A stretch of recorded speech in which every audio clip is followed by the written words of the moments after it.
The Toronto Academic Health Science Network, or TAHSN, employs individuals from diverse backgrounds, including members of religious communities who express their faith in visibly identifiable ways. For instance, Muslim women who wear the hijab, a scarf covering the hair and neck, Sikh men and women who wear the dastar, a turban, Jewish men who wear the kippah, a head cover, and Jewish women who wear a tichel, a headscarf or wig. After watching this video, learners will be able to facilitate the orientation of healthcare workers, demonstrate specific processes needed to scrub in for Muslim, Sikh, and Jewish healthcare workers with religious attire, and share resources to enhance further understanding of the specific processes.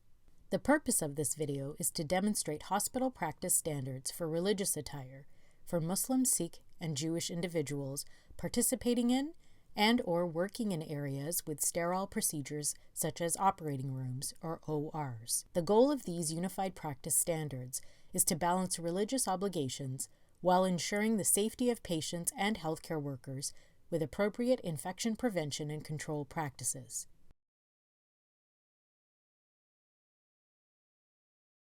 Sarah is a third-year resident of Jewish faith in obstetrics and gynecology. She wears a tichel, a headscarf, as part of her religious practice. She is about to scrub in for a cesarean section. The steps she will take in order to adhere to operating room regulations in restricted and semi-restricted areas while also maintaining her religious obligations will now be demonstrated.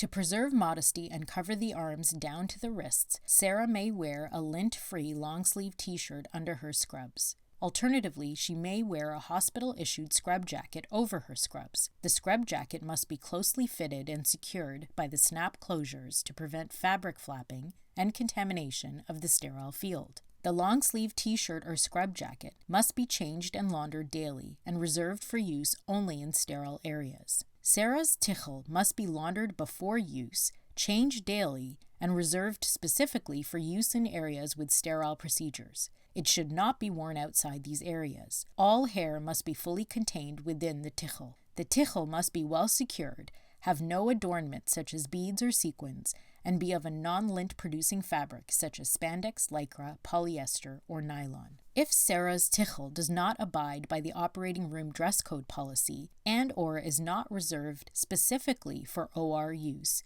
she must wear a disposable bouffant cap or surgical hood over the tichel. The tichel should be completely contained within the bouffant cap or surgical hood.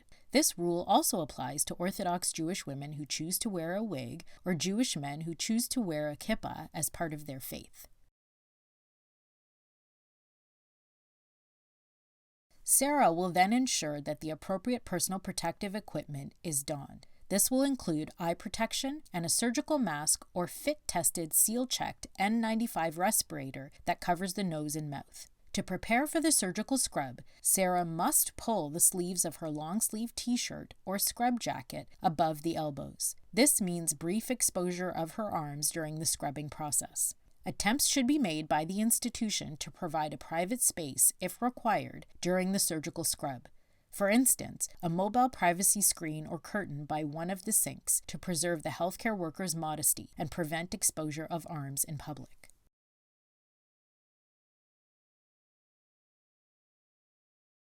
Sarah will then clean and wash her hands and perform the surgical scrub as per standard sterile technique.